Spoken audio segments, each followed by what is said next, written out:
이 시간 우리에게 주신 하나님의 말씀 보겠습니다. 말씀은 욥기 23장 10절에서 14절입니다.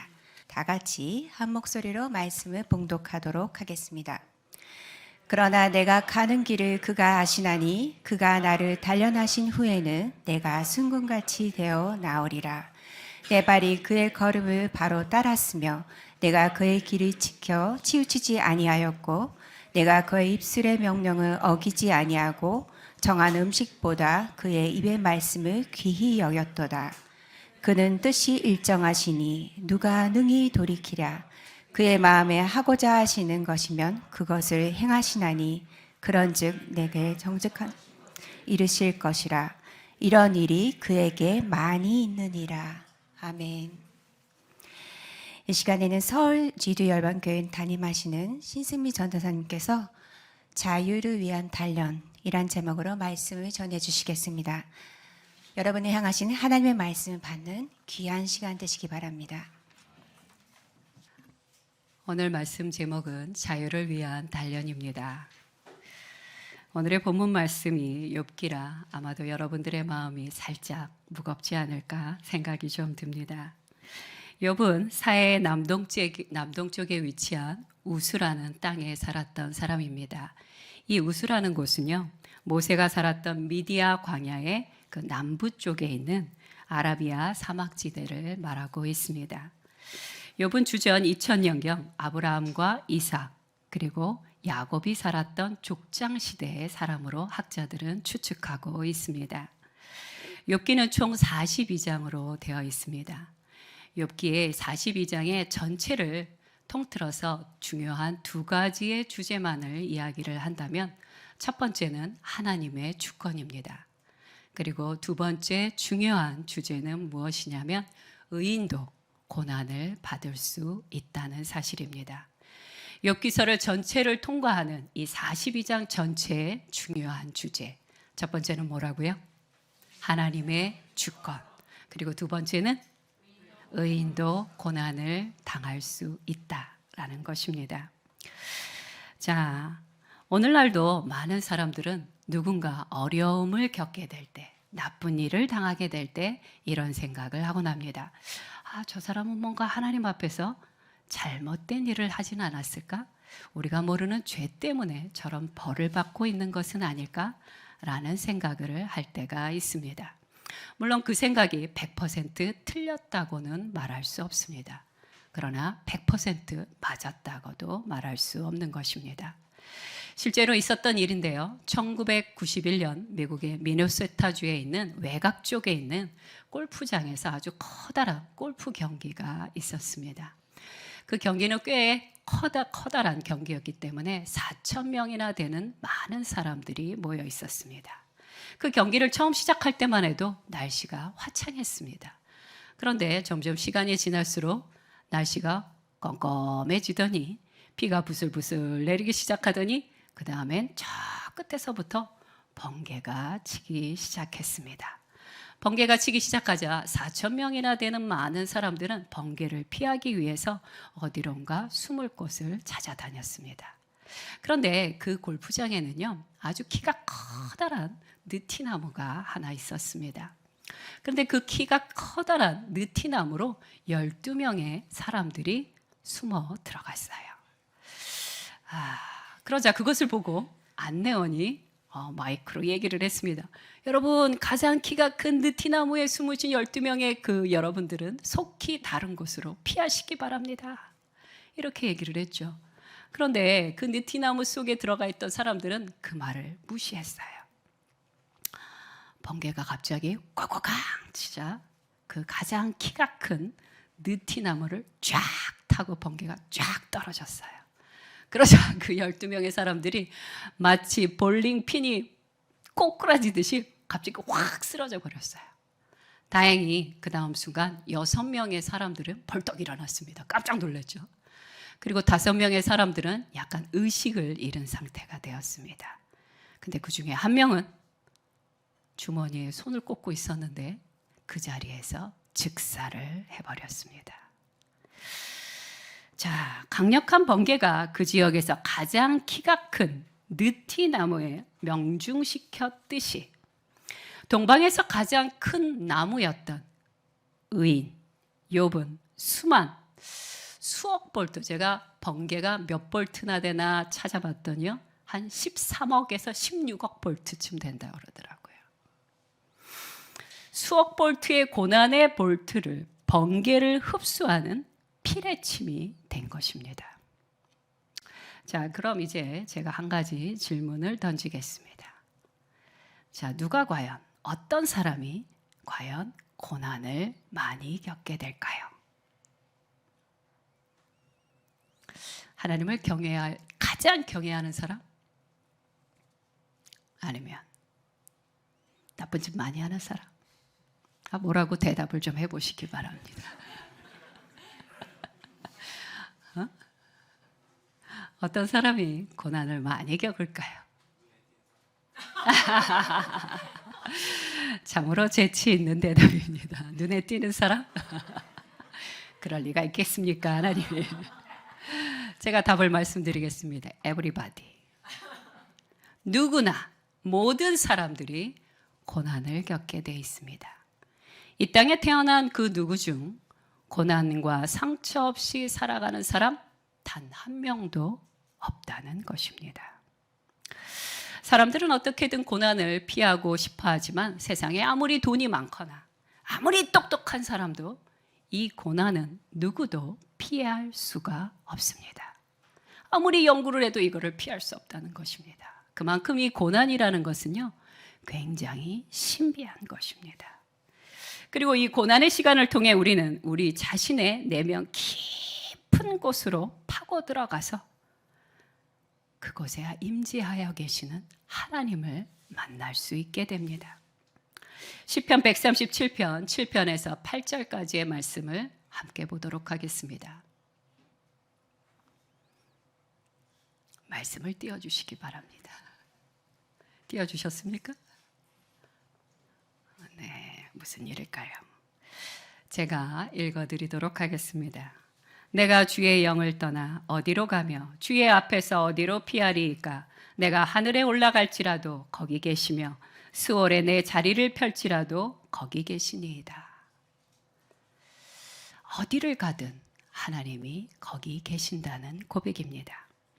여기서 수월이라는 것은 무슨 뜻을 갖고 있냐? 구약시대에서 수월이라고 말할 때는요, 형벌이나 혹은 고난의 장소를 상징하는 곳입니다. 이곳에 들어간 사람은 쉽게 이곳에서 나올 수 없다라는 의미가 바로 이 스올이라는 뜻을 갖고 있습니다. 물론 인생의 혼돈과 고난 속에서도요, 여전히 하나님을 못 만나시는 분들이 있습니다. 하지만 욥의 사건을 통해 알 수 있는 것은 무엇이냐?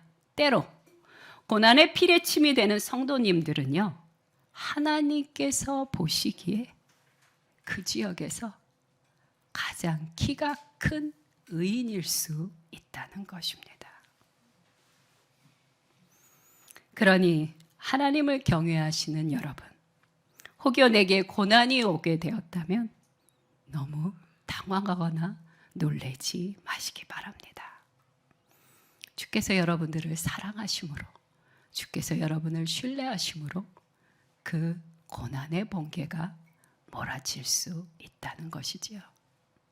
자, 이제 본문으로 들어가 볼까요? 그 전에 욥기 1장 1절을 함께 읽어보도록 하겠습니다. 시작. 우수 땅에 욥이라 불리는 사람이 있었는데 그 사람은 온전하고 정직하여 하나님을 경외하며 악에서 떠난 자더라. NIV 성경에 보면요, This man was blameless and upright 이렇게 되어 있습니다. 여기서 blameless라는 것은 무슨 뜻이냐? 이 사람이 죄가 없다는 뜻이 아닙니다. 그럴 수가 없겠죠. 인간인데 죄는 당연히 있겠죠. 근데 여기서 blameless란 그분의 성품 안에, 욥의 성품 안에 도무지 그 인품이 누구로부터도 욕을 들을 일이 전혀 없는 그런 참으로 온전한 사람이었다라는 뜻을 갖고 있는 것입니다. 자, 욥은요, 참으로 순전하고 온전한 사람이었습니다. 욥에게는 아들이 7명이 있었고 아름다운 딸이 3명이나 있었습니다. 그리고 그는 7,000마리, 70마리도 아니고 700마리도 아니고 7,000마리나 되는 양이 있었다고 합니다. 그리고 3,000마리나 되는 약대, 낙타를 갖고 있었습니다. 대단하지 않습니까? 거기다 500결의의 소떼. 여러분, 결이라는 건 2마리를 하나로 치는 것이라고 기록되어 있더라고요. 그러면 토탈 몇 마리입니까? 1,000마리. 1,000마리의 소를 갖고 있었고 500마리의 암나귀를 갖고 있었다고 합니다. 여러분, 암나귀를 특별히 주목하시기 바랍니다. 암나귀는 뭐예요? 계속 새끼를 낳는다는 거예요. 그러니까 욥은 하룻밤을 자고 나면 또 부자가 되고 하룻밤을 자고 나면 또 부자가 되고 이런 엄청나게 거대한 부자라는 것을 묘사하고 있습니다. 이것이 다가 아닙니다. 욥은 가족 모임이 끝날 때마다 자녀들의 숫자대로 하나님께 제사를 드렸어요. 번제를 드림으로 그들의 영적 신앙에 정말 가장 깊은 관심을 두었던 참으로 탁월한 성숙한 부모님이었다는 것입니다.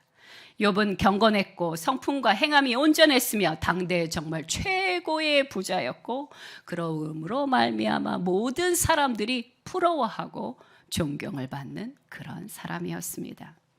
이런 훌륭한 욥을 하나님께서 하늘의 회의석상에서 칭찬을 하시게 됩니다. 그런데 하나님께서 즐거움으로 칭찬을 할 때 그 옆에서 듣고 있던 사단이 이렇게 말을 합니다. 욥기서 1장 9절부터 11절까지의 말씀 함께 보도록 하겠습니다. 시작. 사탄이 여호와께 대답하여 이르되 욥이 어찌 까닭없이 하나님을 경외하리이까? 주께서 그와 그의 집과 그의 모든 소유물을 울타리로 두르심 때문이니까. 주께서 그의 손으로 하는 바를 복되게 하사 그의 소물이 땅에 넘치게 하셨음이니이다. 이제 주의 손을 펴서 그의 모든 소유물을 치소서. 틀림없이 주를 향하여 욕하지 않겠나이까. 자, 이 말씀을 통해서 우리가 추측할 수 있는 것은 무엇입니까? 이미 사단이 여러 차례 욥을 공격했다는 것을 우리는 알 수 있어요. 그런데 욥을 공격을 했는데 어떤 일이 벌어졌어요? 하나님이 견고하게 욥을 지켜주심으로 말미암아 도무지 그를 쓰러뜨릴 수도 없고 죄 가운데 넘어지게 할 수도 없었다는 것을 사단이 하소연을 하고 있는 것입니다.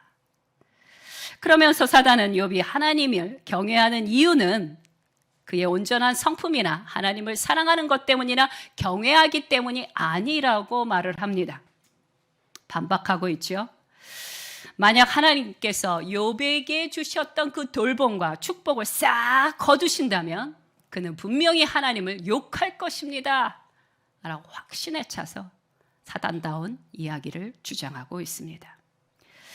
이것이 언제나 사단이 행하는 일입니다. 사단은요, 하나님의 말씀을 싹 받아들이는 듯 하면서 그걸 살짝 비틉니다. 살짝 꼬아서 그것을 사람들에게 던져줍니다.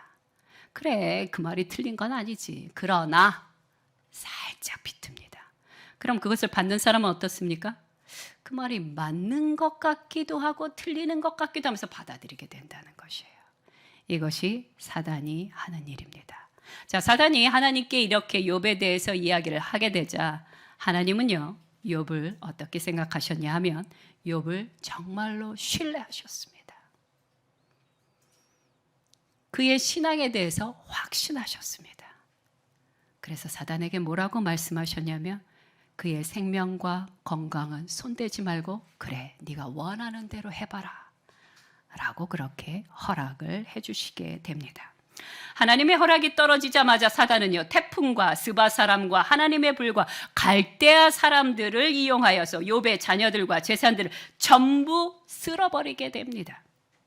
스바 사람과 갈대아 사람들을 이용하여 몰살시킨 것입니다. 자, 그렇게 되자 욥의 종들이요, 이 비극적인 소식을 욥에게 전하게 됩니다. 욥에게 전하게 됐을 때 욥이 하는 대답이 있습니다. 이렇게 이야기를 합니다. 욥기 1장 21절 후반절 말씀만 함께 보도록 하겠습니다. 시작. 주신 이도 여호와시요 거두신 이도 여호와시오니. 자, 여러분 제가 좀 전에 뭐라고 설명드렸냐면요. 분명 잔인한 스바 사람과 아주 못된 포악한 갈대아 사람들이 욥의 식솔들을 몰살시켰다고 말씀드렸어요.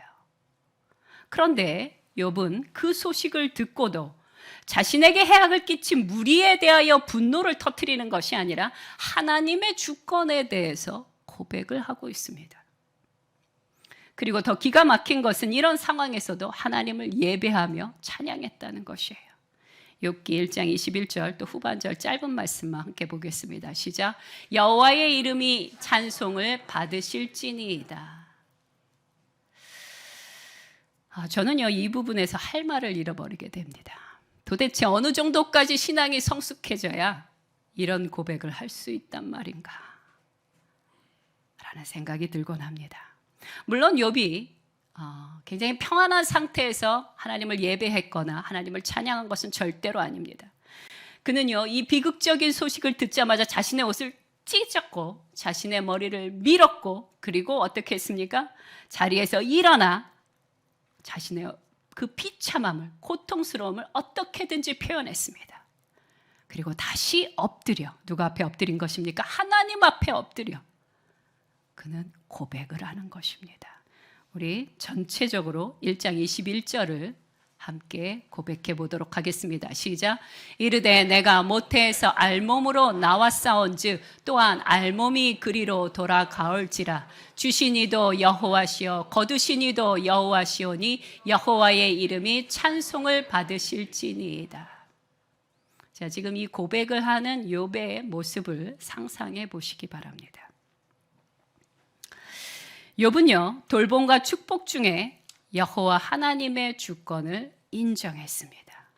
그러나 여호와 하나님의 돌봄이 사라지고 비극이 자신의 인생 가운데 완전히 몰아친 그 상황에서도 하나님의 주권을 여전히 인정하고 있습니다. 이런 욥에 대해서 성경은 이렇게 말씀하십니다. 욥기서 1장 22절 말씀 함께 읽겠습니다. 시작. 이 모든 일에 욥이 범죄하지 아니하고 하나님을 향하여 원망하지 아니하니라. 아멘. 이것이 욥의 위대함입니다. 그런데요, 고난 속에서도 하나님의 주권을 인정하는 사람이 욥만 있는 것은 아닙니다. 성경에는 이런 분들이 꽤나 많이 보입니다. 요셉을 한번 예로 들어드리겠습니다. 요셉은요 참 사랑스러운 야곱의 아들이었죠. 그러나 철은 없는 아들이었습니다. 이 철딱선이 없는 요셉 때문에 요셉의 형들은 요셉이 참으로 미웠습니다. 요셉이 미웠을 뿐만 아니라 요셉만 예뻐하시는 아버지가 몹시 못마땅했습니다.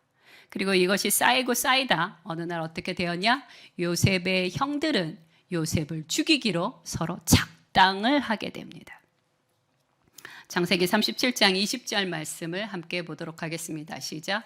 자, 그를 죽여 한 구덩이에 던지고 우리가 말하기를 악한 짐승이 그를 잡아먹었다 하자. 그의 꿈이 어떻게 되는지를 우리가 볼 것이니라 하는지라. 자, 악한 일을 작당할 뿐만 아니라 하나님의 계획하신까지 어떻게 되는지 두고 보자 라고 아주 함부로 이야기하는 모습을 볼 수 있습니다. 이들은 참으로 잔인하고 무서운 사람들이었습니다. 첫째 형 르우벤을 제외한 나머지 형제들의 악의적인 행동으로 인해 요셉은 어떻게 됐어요? 애굽의 노예로 끌려가게 되어 여러 해를 수많은 고통과 괴로움과 고난 속에 살아가게 됩니다. 그리고 그 모든 날들이 다 통과되고 난 어느 날 그는 총리가 되었고 총리가 되었고 나서 얼마 지나지 않아 자신의 형제들을 만나게 되죠. 이 장면을 다 아실 것입니다. 요셉은요 형제들을 만났을 때 다음과 같이 고백을 합니다. 함께 보도록 하겠습니다. 창세기 45장 5절 말씀입니다. 시작. 당신들이 나를 이곳에 팔았다고 해서 근심하지 마소서, 한탄하지 마소서. 하나님이 생명을 구원하시려고 나를 당신들보다 먼저 보내셨습니다. 아멘.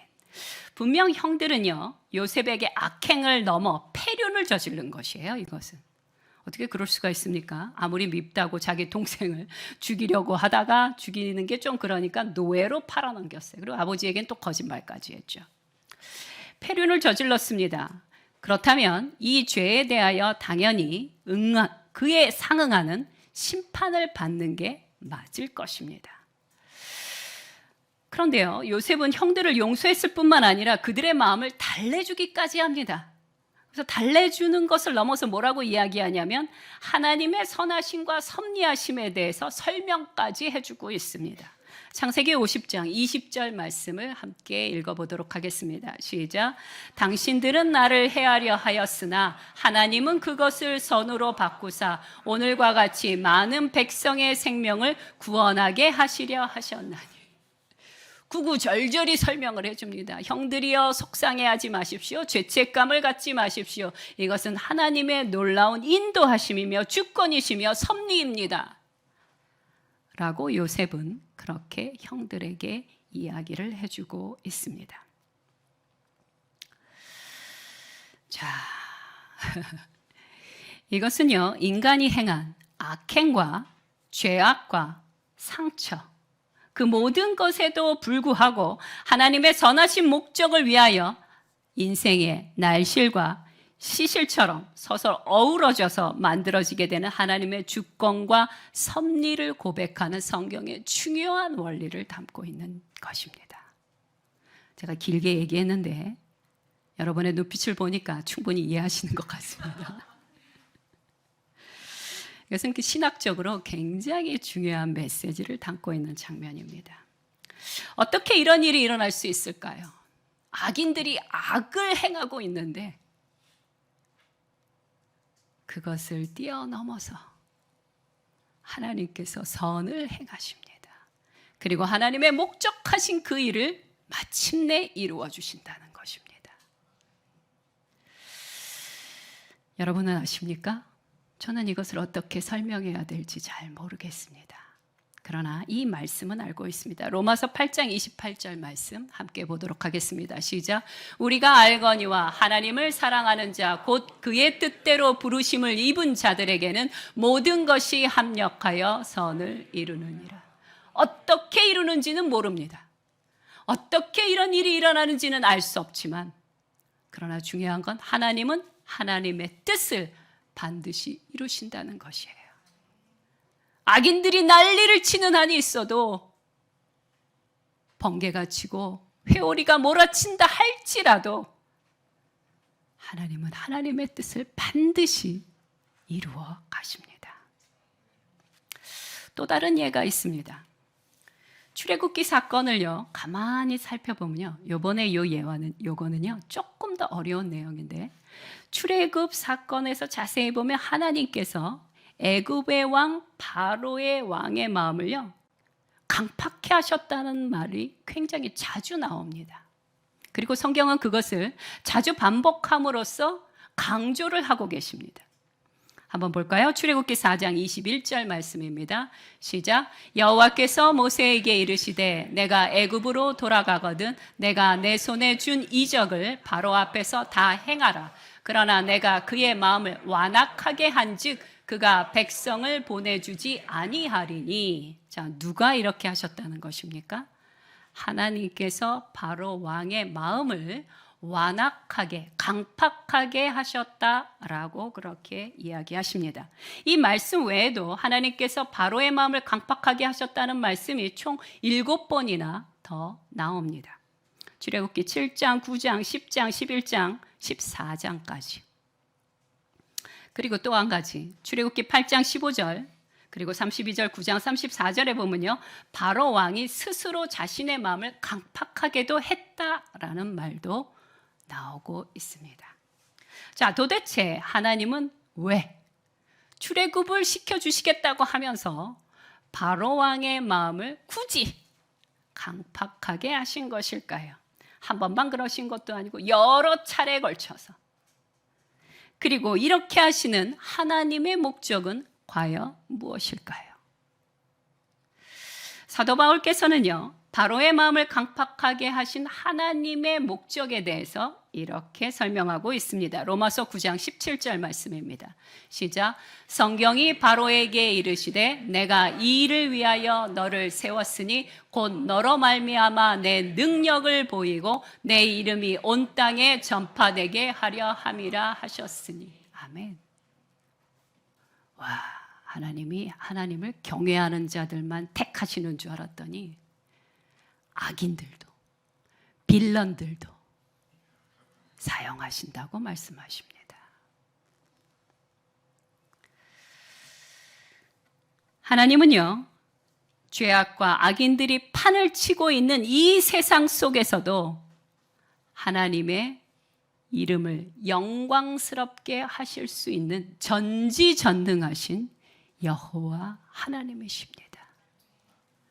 세상의 악이 아무리 무시무시한 모습으로 우리에게 다가온다 할지라도 전능하신 하나님의 주권 앞에서는 아무것도 아니라는 것입니다.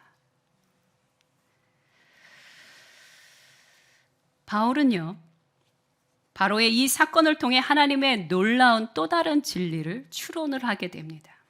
그 말씀이 로마서 9장 18절 말씀입니다. 시작. 그런즉 하나님께서 하고자 하시는 자를 긍휼히 여기시고 하고자 하시는 자를 완악하게 하시느니라. 자, 이 얘기는 무슨 말씀이냐면요, 바울 역시 하나님의 주권이 어떠한지를 고백하는 장면이에요. 어려우시죠?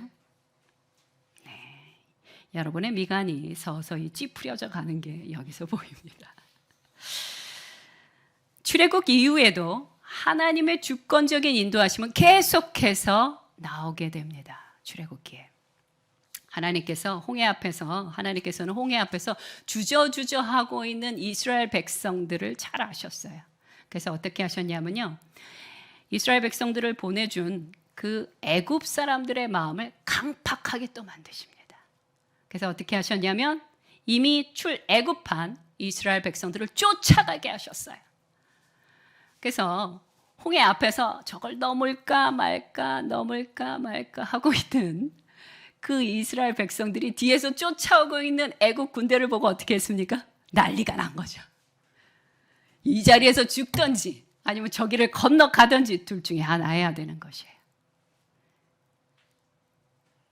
이것이 바로 하나님의 주권적인 역사이십니다. 그들은요, 서둘러 홍해바다를 건너가게 되었고 홍해가 갈라지는 놀라운 기적까지 그들은 경험하게 되는 것입니다. 우리는 오늘 하나님의 주권을 인정하는 사람들로 이 자리에 계실 것입니다. 하나님은요, 빛과 축복과 열매만을 주관하시는 분이 아니십니다. 말씀을 한번 볼까요? 예레미야 애가 3장 38절 말씀입니다. 벌써 나왔네요. 함께 읽겠습니다. 시작. 화와 복이 지존자의 입으로부터 나오지 아니하느냐. 여러분, 화도 복도 지존자의 입으로부터 여호와 하나님의 주권적인 인도하심 가운데 있다는 것을 이야기하고 계십니다. 하나님은요, 빛도 어둠도 평안도 불안함도 환난도 주관하시는 여호와 하나님이십니다. 이사야서 45장 7절 말씀 함께 보도록 하겠습니다. 시작. 나는 빛도 짓고 어둠도 창조하며 나는 평안도 짓고 환난도 창조하나니 나는 여호와라 이 모든 일들을 행하는 자니라 하였노라. 우리는 왠지 안 좋은 일이 벌어지면 그것은 사단이 다 하는 일이야 이렇게 막 하고 싶겠지만, 그러나 그것조차도 하나님의 주권 가운데 있다는 사실을 우리는 좀 더 살짝 폭을 넓혀서 받아들이는 시간이 되기를 저는 간절히 원합니다. 자, 그렇다면 이제 본격적인 본론으로 돌아가 보도록 하겠습니다. 고난과 역경의 시기는요, 우리를 이렇게 활개치게 만드는 게 아니라 우리를 이렇게 움츠려들게 만들죠. 고통의 시간 속에 있는 분들은 보면 알 수 있습니다. 물론 처음에 인사할 때는 상냥하게 인사하고 친절하게 말할 수 있지만 그분과 조금만 시간을 보내보면, 조금만 대화를 하다 보면 이분이 고난 중에 있는 사람인지 아닌지 금방 우리는 눈치를 챌 수 있습니다. 왜 그럴까요? 고난 속에 계신 분들은요, 마음에 화가 있어요. 분노가 있어요. 그래서 뭐 대단한 일도 아닌데 갑자기 분노를 막 표출합니다. 그러면 내가 무슨 큰 잘못을 했나? 여러분이 잘못한 게 아니고 지금 그분이 고난 가운데 있기 때문에 분노가 안에 겹겹이 쌓여 있는 것입니다. 왜 그분들 안에는 분노가 이렇게 가득 쌓여 있는 것일까요? 분노만 있는 게 아니에요. 슬픔도 있습니다. 무슨 특별한 얘기 안 했는데 갑자기 막 울기도 합니다. 왜 그런 것일까요? 그분들 안에는 하나님을 잘 알고 있지만, 그러나 왠지 하나님이 지금 나를 모른 척 하시는 것 같아요. 나를 돌봐주지 않고 계시는 것 같아요. 아니면 나를 무시하시는 것 같아요. 하나님이 조금만 도와주시면 될 것 같은데 왜 그 조금만도 안 도와주시는 걸까? 그러면서 하나님에 대한 원망이 켜켜이 이렇게 쌓여있기 때문에 누가 툭 건드리기만 해도 확 하고 화가 올라오게 되는 것입니다. 그런 분들에게 주시는 하나님의 말씀이 있습니다. 잠언 3장 11절에서 12절 말씀입니다. 시작. 내 아들아, 여호와의 징계를 경히 여기지 말라. 그 꾸지람을 싫어하지 말라. 대저 여호와께서 그 사랑하시는 자를 징계하시기를 마치 아비가 그 기뻐하는 아들을 징계함 같이 하시느니라. 여러분, 여기서 제가 가장 주목하고 싶은 부분은 이 부분이에요. 내 아들아, 내 딸아. 이 내 아들아 빼고 여호와의 징계를 경히 여기지 말라 이렇게 얘기하셔도 되는데 굳이 내 아들아 라고 말씀하십니다. 그렇다면 이 내 아들아는요, 이렇게 부르셨을 거예요. 내 아들아, 내 딸아. 네가 아파하는 거 잘 아는데, 그런데 내가 너에게 정말 해주고 싶은 말이 있다. 네 인생에서 너무너무 중요한 순간이기 때문에 이 말을 안 할 수가 없다. 내 아들아, 내 딸아. 지금 겪고 있는 이 어려운 일들을 경히 여기지 말라. 무시하지 말라. 이것은 내가 너를 사랑하기 때문에 너에게 허락한 시간이다. 그 모든 내용이 내 아들아 라는 이 단어에 가득 담겨 있는 것입니다. 하나님은요, 온 마음을 다하여 우리를 부르고 계십니다. 믿음의 삶은 가벼운 캠핑이 아니에요. 그냥 2박 3일 무슨 수련회 아닙니다. 그래서 하나님은 믿음의 행보를 걷는 분들에게 이렇게 말씀하십니다. 히브리서 11장 6절과 39절 말씀을 함께 보도록 하겠습니다. 시작. 믿음이 없이는 하나님을 기쁘시게 하지 못하나니 하나님께 나아가는 자는 반드시 그가 계신 것과 또한 그가 자기를 찾는 자들에게 상 주시는 이심을 믿어야 할지니라.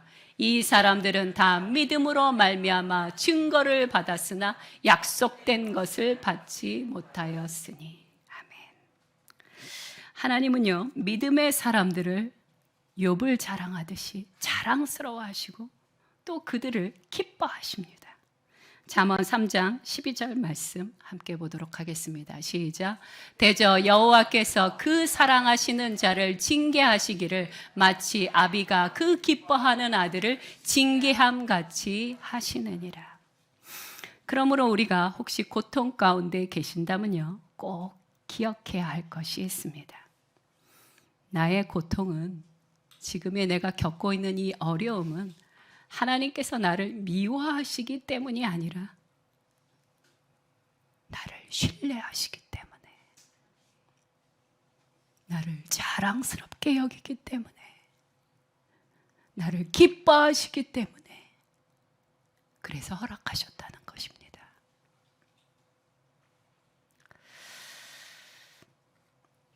히브리서 12장 7절 후반절 말씀만 함께 보도록 하겠습니다. 시작. 하나님이 아들과 같이 너희를 대우하시나니 어찌 아버지가 징계하지 않는 아들이 있으리요. 아멘. 우리가 지금 경험하고 있는 마치 믹서기에 분쇄당하는 것 같은 느낌들, 그리고 짓누르는 듯한 쓰디쓴 경험들은요, 파괴의 과정이 아니라 사실은 하나님의 주권적인 창조의 과정이라는 것이에요. 하나님께서 우리를 지그시 바라보시면서 너의 안에 있는 이 아름다운 모습을 어떻게 만들어낼까? 그것을 고민하고 그 때를 기다리고 계시는 것입니다.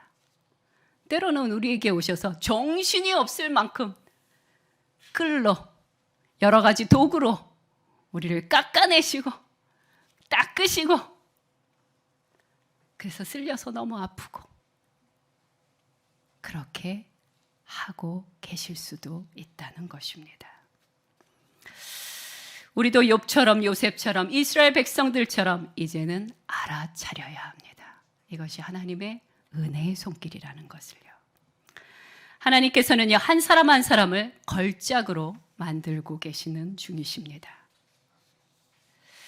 물론 강팍하고 고집스러운 우리를요 바꾼다는 거 참으로 어려운 일일 것입니다. 하지만 능력과 사랑이 많으신 하나님 여호와께서는 한 걸음 한 걸음 우리가 새롭게 되기를 도와주실 것입니다. 자, 그럼 우리는 이 고통의 시간을 어떻게 견뎌내야 할까요? 어떻게 견디면 좋을까요? 현재의 고통을 수용해야 됩니다. 그리고 잠잠히 하나님을 기다리시면 됩니다. 욥은요, 옷을 찢고 머리를 밀고 그랬을지라도 입으로 범죄하지 않았습니다. 제가 성경을 이렇게 쭉 읽어보다 보니까 우리 믿음의 선배들은 고난의 일이 닥치게 될 때 가장 현명한 방법은 무엇이냐? 침묵하는 것이었습니다. 근데 이게 굉장히 어렵습니다.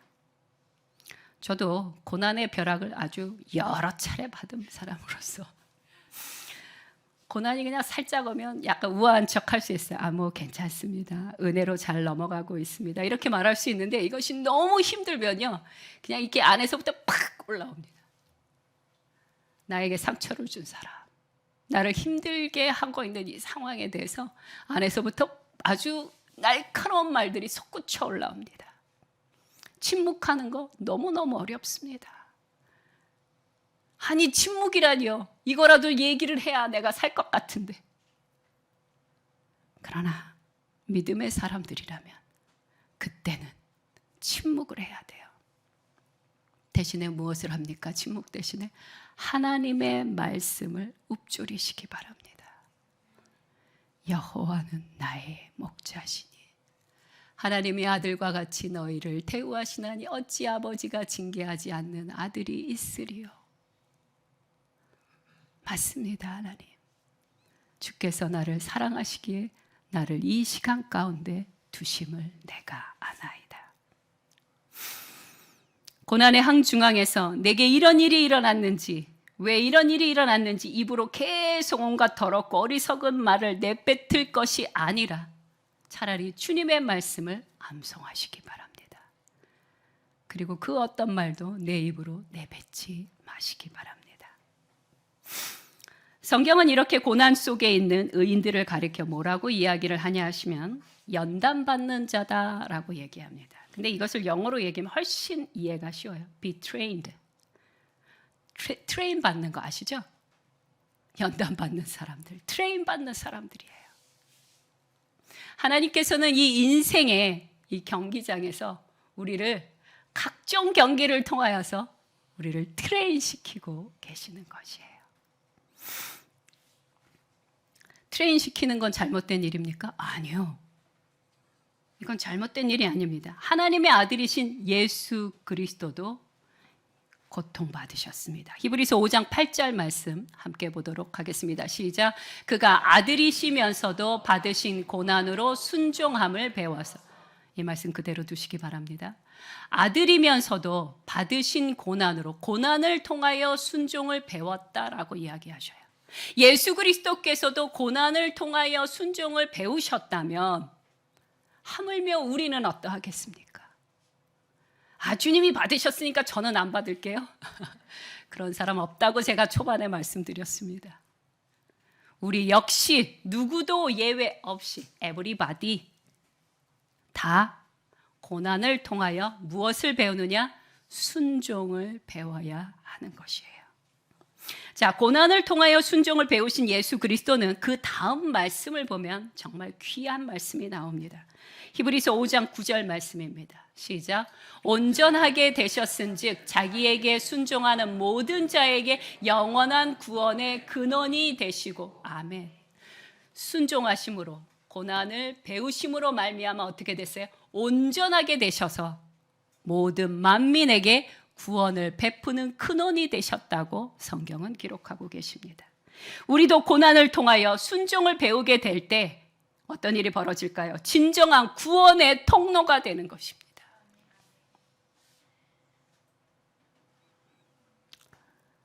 고난의 번개를 나는 적어도 한 10번 이상은 받은 것 같다 하시는 분.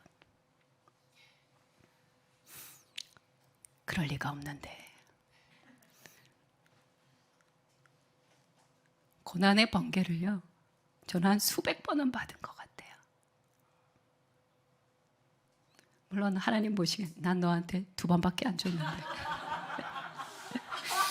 이러실지 모르겠지만 제 느낌은 그렇다는 겁니다.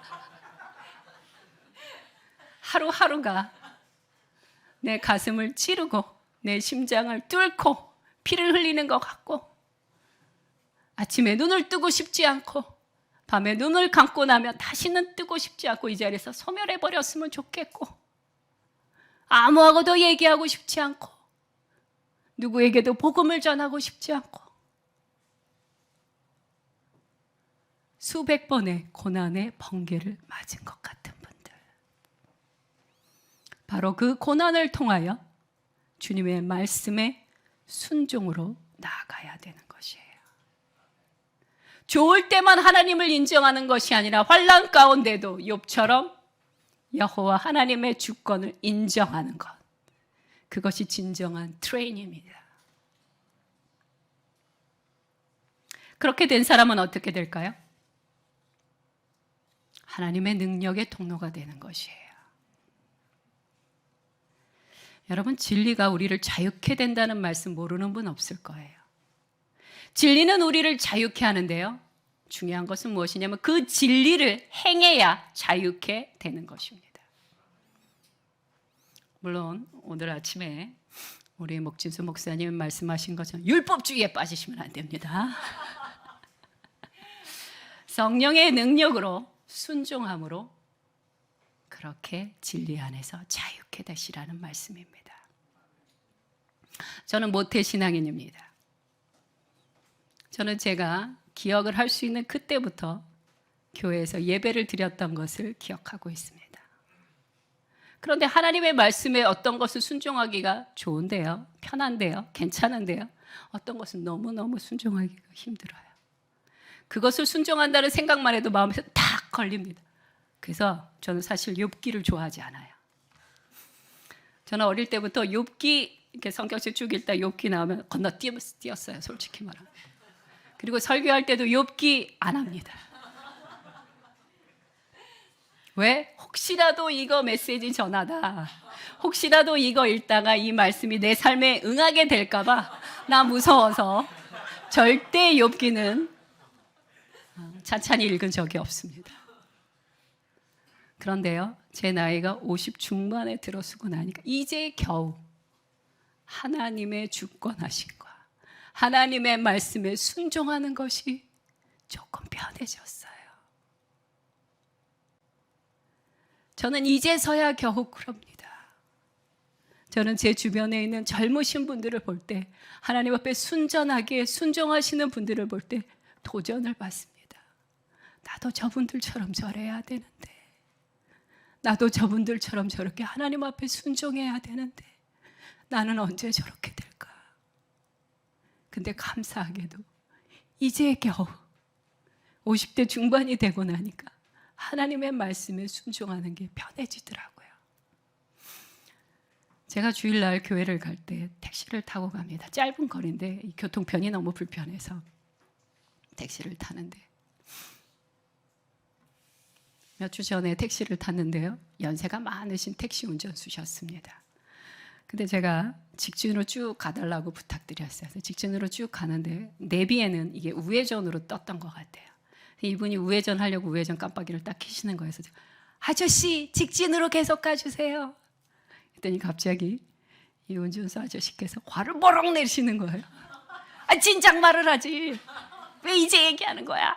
막 저한테 야단을 치시는 거예요. 아마 옛날 같았으면 저분은 왜 저렇게 성품이 저렇지? 이랬을 텐데 놀랍게도 그날은 그런 생각이 전혀 들지 않았어요. 저분은 나를 정말 잘 데려다주고 싶었나 보다. 그래서 정말 신경을 많이 쓰다 보니까 내가 미리 얘기하지 않은 것이 속상하셨나 보다. 정말 제 안에서 그런 생각이 들었어요. 전혀 화가 나지 않았어요. 제가 아저씨 죄송해요. 제가 조금만 더 일찍 얘기했었어야 되는데 아저씨 마음이 불편하셨죠? 그래서 내릴 때는 아저씨 감사합니다. 별점은 5점. 모든 게 다 만족. 저는 이제서야 겨우 하나님의 말씀에 순종하는 것이 편안해졌습니다. 만약 제가 지금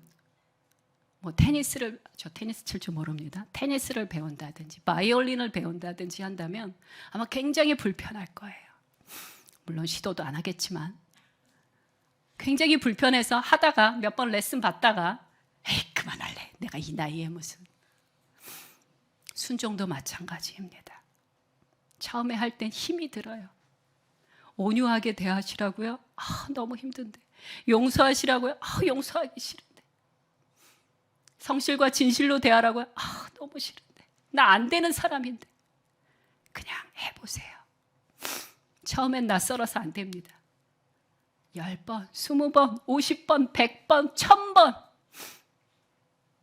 하다 보면 저처럼 나이가 한 50 넘고 나면 편안해지는 날이 반드시 오게 됩니다.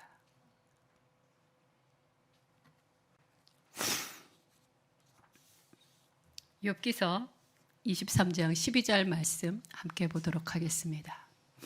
시작. 내가 그의 입술의 명령을 어기지 아니하고 정한 음식보다 그의 입의 말씀을 귀히 여겼도다.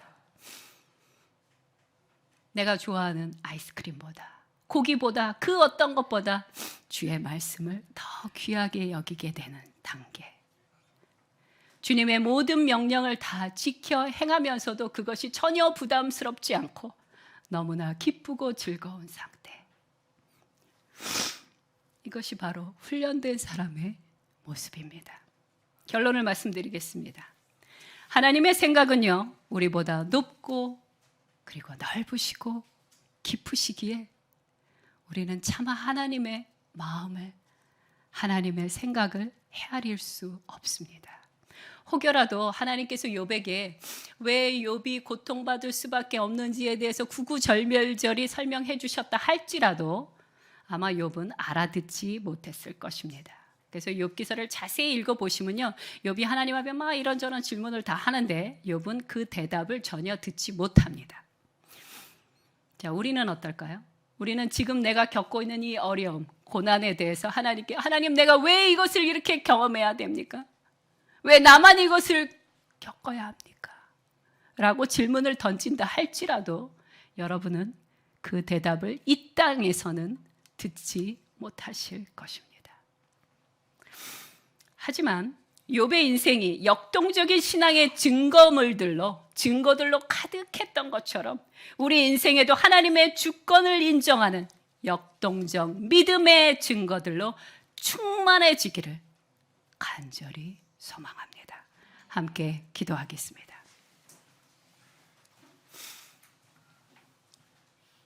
욥기서 23장 13절에서 14절 말씀입니다. 그는 뜻이 일정하시니 누가 능히 돌이키랴. 그의 마음에 하고자 하시는 것이면 그것을 행하시나니 그런즉 내게 작정하신 것을 이루실 것이라. 이런 일이 그에게 많이 있느니라. 여러분, 하나님의 주권적인 통치하심을 인정하십니까? 아멘. 그럼 좋은 날뿐 아니라 고난과 괴로움의 순간인 오늘도 여호와 하나님의 주권적 인도하심과 섭리하심을 믿으시기 바랍니다. 하나님은요, 그 지역에서 가장 키가 커다란 의인을 찾으십니다. 그리고 그를 통하여서 고난의 번개를 흡수하는 피레침의 역할을 하게 하십니다. 하나님, 왜 나만? 내가 주님을 위하여 얼마나 애를 쓰고 주님의 말씀을 얼마나 순종하려고 노력했는데 왜 내가 이 어린 나이부터 주님, 제가 이 고생의 길 가운데 들어서야 합니까? 왜 그 사람은 나만 미워합니까? 왜 내게 이런 일이 일어나게 하셨습니까? 우리도 욥처럼 하나님 앞에 질문할 수 있습니다. 그러나 주께서 그 시간을 허락하게 하심은 그 지역에서 가장 키가 큰 니트나무이기 때문인 것입니다. 그 지역에서 가장 의로운 자이기 때문입니다. 내가 너를 통하여 고난의 번개를 내릴 때 너의 인생을 통하여 순종을 배울 것이며 그 순종을 통하여 진리를 행할 때 너희가 자유케 되리라. 오늘 하나님, 내 고난에 대한 의미를 아주 조금 알게 되었사오니 내가 좋을 때뿐 아니라 내가 눈물 나고 괴롭고 가슴이 찢어지게 아픈 순간에도 여호와 하나님의 그 주권을 인정하오리다. 내가 주께서 내게 명하신 그 모든 소명의 날들을 행하겠사오니 주여, 내가 여기 있나이다. 나를 받아 주시옵소서. 세상에 그 어떤 사람이 뭐라고 나를 향하여 말할지라도 너는 참으로 비극적인 사람이다. 참으로 하나님이 너를 돌보지 아니하신다. 너는 하나님으로부터 심판받는 자라고 뭐라고 비난할지라도 묵묵히 침묵하며 주의 말씀을 행하겠사오니 여호와여, 도와 주시옵소서. 오늘 이렇게 기도하기 원하시는 분들, 그 자리에서 일어나셔서 하나님의 주권을 인정하며 주의 순종하심으로 나아가시기 바랍니다. 함께 하나님 앞에 고백하고 간구하는 시간 갖도록 하겠습니다. 하나님 아버지, 저희 안에는 벼락 맞은 키 큰 버드나무들이 계십니다. 또 앞으로 수억 볼트의 벼락을 맞게 될 어린 소나무와 같은 분들도 계십니다. 우리의 인생이 기쁠 때도 슬플 때도 즐거울 때도 괴로울 때도 견디고 버틸만 할 때도 그렇지 못할 때도 주의 주권을 인정하며 주의 섭리를 기억하며 이기며 나가는 자 되게 하여 주옵소서. 감사드리며 예수 그리스도의 이름으로 기도드렸나이다. 아멘.